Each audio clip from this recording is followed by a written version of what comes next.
Guys, for today's video, may bagong update kasi si Ownbank. So, medyo gradually nilalabas na ni Ownbank yung mga bank services niya. And this time, ang pag-uusapan natin ay ang ATM ni Ownbank. So, meron na ba?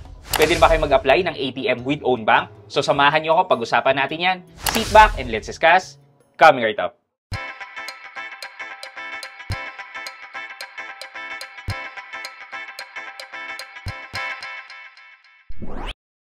Hi guys, this is Pat and you're in Pat Quintos Review TV. So, if you're new here in my channel, I do reviews about personal finance na meron na akong experience. Ginawa ko na yan ng videos and playlists na makita nyo dito sa taas. At kung bago ka dito sa channel ko, you may want to consider subscribing to my channel. Okay guys, so sometime April 11, nag-send ng SMS message si Ownbank. Ang sabi niya dito, ito. Please lock in on April 17, 2024. Ownbank card is set to launch, offering you the priority opportunity to customize our premium card number. Don't miss out the unique experience. So, ano ibig sabihin nun? Hindi ko rin medyo maintindihan eh. So, to customize ba yung lahat ng account number? Yun ba yun? So, kung kunyari gusto mo birthday mo, yun, ganun ba yun? Hindi ko rin alam. Pero, ito, check natin.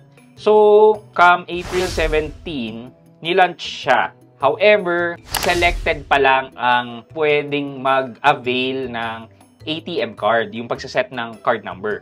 So, ito, April 17, nag-tell siya ng mga gabi na, 8:41 PM. Sabi niya, be the first to enjoy Ownbank card number customization service.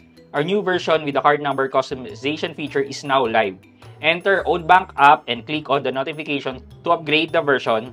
Start your exclusive experience now. Okay. So, chinek ko siya sa Ownbank app ko using my iPhone. And it turns out na wala akong nakita. Okay. So, I've reached out to my contact with Ownbank and ask kung saan ko ba pwedeng makita to o eligible na ba ako o nabigyan ba ako. Well, if you receive that notification, then it only means na kasama ka sa early selected user na pwede nang mag-avail ng virtual ATM card. Yes, you heard me right. Currently, this is a virtual ATM card pa lang. And then, since na-receive mo yung notification na yon, you just need to upgrade your version of the app. And since wala siya sa iPhone, dun nyo lang siya magagamit kung Android naman ang cellphone nyo. So, wala kang magawa, edi in-install ko siya sa Android na telepono ko. And nakita ko nga yung notification na yon. And then, ito, ipapakita ko sa inyo kung paano yung process ng pag-customize ng ATM number. Okay. So, open natin yung Ownbank. Ayan, nakalagay. New version is available. So, update now or skip this version. So, click lang natin yung update now. Ayan, mapupunta tayo sa Google Play Store. And wala namang nakalagay. So, close lang natin yan. So, nandito tayo sa home screen ni Ownbank. I-click lang natin yung bell icon sa upper right para makita natin yung notification. Ayan. So, nakalagay dyan, Early Access Customized Ownbank Card Number. Kung ano yung in-explain ko kanina, ito nga yung sinasabi dito. Click lang natin yan, redirect tayo sa Google Form. So, nakalagay diyan, application form for Ownbank app version 1.4.61. So, this is early access. Ayan, yan nakalagay. Early access application form. Welcome to the Ownbank app, early access. We're excited to offer you the opportunity to explore the feature and improvement of our app. So, pag nabasa nyo na yun, scroll nyo lang pababa. Yan, and then, terms and condition. So, guys, hindi ko na i-detail sa inyo yung terms and condition, but I recommend na basahin nyo kasi pera nyo yung nakalagay dyan sa Ownbank account.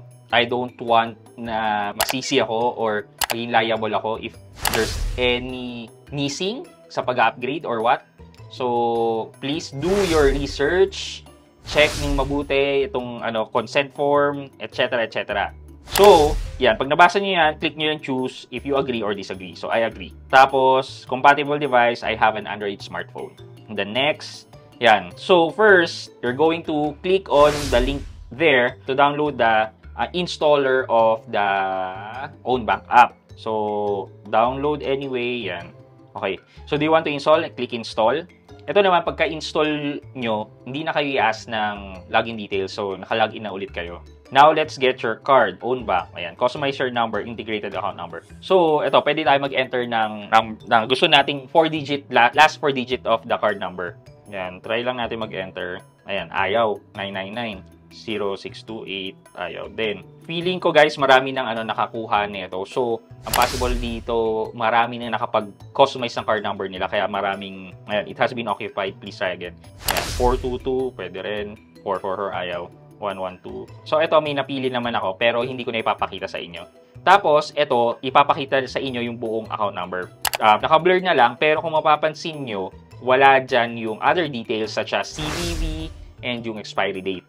Tapos, pagka-click nyo ng card, makikita nyo na yung details ng own bank card nyo, yung complete 16-digit number, plus yung CVV and yung expiry date. And then, pwede nyo nang gamitin to online kasi since virtual card pa lang naman to. I am not yet sure kung kailan nila ilalabas yung physical card nito, but hoping na mag-release din sila ng ATM card. So, okay na rin kasi to. At least, magagamit mo in purchasing online. Ayan, hindi mo na kailangan mag-transfer pa from your e-wallet. Though free transfer naman si own bank, well, mas okay din na diretso na using the virtual card. Like for example, yung pambayad nyo ng membership like Netflix, ganyan. Pwede nyo nang gamitin yung own bank card nyo. Instead na GCash or Maya, magta-transfer pa kayo. Okay sana kung yung InstaPay laging nagre-reflect ka agad. Well, it turns out na minsan-minsan pumapalya si InstaPay. So, ito, at least, diretso na sa ATM card nyo. I-update ko kayo guys kung kailan ang official release nito sa public, I mean sa lahat. Kasi right now, selected user pa lang daw ang nabibigyan ng access. So, you may want to check on your own bank account and make sure na naka-Android kayo. Also guys, again, disclaimer, make sure to read yung agreements before providing consent. Kasi, again, pera nyo yung nakalagay dyan. May iba ako naririnig na sabi, lipat nyo muna yung pera nyo. Pero, basahin nyo muna yung agreement. Then, if you agree, then go.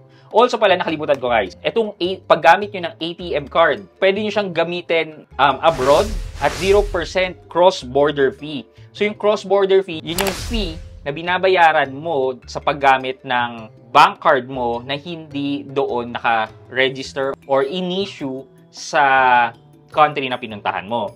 So, may ilang percent yun na charge using ibang cards. Pero kay own bank, if you use that, then that's 0%. Also, 0% din ng foreign conversion fee. So, wala nang extra service fee si own bank. Kunyari, ang bibilin mo ay in US dollar. So, gagamitin mo yung card. So, automatic convert lang. Walang service fee si own bank. So, isa yun sa kinagandahan dito. Parang direct conversion into US dollar or whatever currency yung paggagamitan mo netong ATM. And then, syempre, global acceptance. Basta may makita kayong na nag-accept ng MasterCard, then pwede si ATM ni own bank. So, sana nakapag-share ako ng information sa inyo. And also, kung wala pa kayong own bank account, please try. You may want to try. Kahit subukan nyo lang para makita nyo yung service. Kasi when you try, and nag-deposit kayo ng 50 pesos, tapos nilagay nyo dyan within 3 days, magkakaroon kayo ng additional na 6% interest voucher on top pa ng base na 6%. Lalabas at 12% per annum ang interest rate nyo with own bank. And hindi lang yan, magkakaroon pa kayo ng trial voucher. Makikita nyo doon, may experience nyo doon na yung 300,000 pala, magne-net interest per day ng 50 pesos. So, ang makuha nyo dyan, kapag nagdeposito kayo ng 50 pesos, makakuha din kayo ng another 50 pesos. Yan. Magagawa nyo lang yan, yung 6% na yan, additional 6% na yan, and then yung 50 pesos na yan, kapag ginamit nyo ang aking referral code, which is yan, or ang aking referral link. Kasi I partnered with own bank para mabigyan kayo ng additional voucher para ma-experience nyo yung 12%. Kasi kung mag-register lang kayo on your own, hanggang 6% lang yan, and then 8% sa time deposit, which is much okay kapag ginamit nyo yung referral code ko. Okay? So, please, check nyo. I-try nyo. Makukuha nyo rin naman yung dineposito nyo yung 50 pesos, magiging 100 pesos yan. And, again, si own bank ay free bank transfer. So, wala kang babayarang fees. Yun ang kinagandahan ni own bank. Okay, so, for our question of the day, guys, given na this is an early access, and sabi ko nga, kailangan nyo basahin yung terms and condition, yung agreement, and yung consent nyo, what type of person are you? Are you the type of early adopter person na nagte-take ng risk, o tsaka na lang pag may public release na at stable na?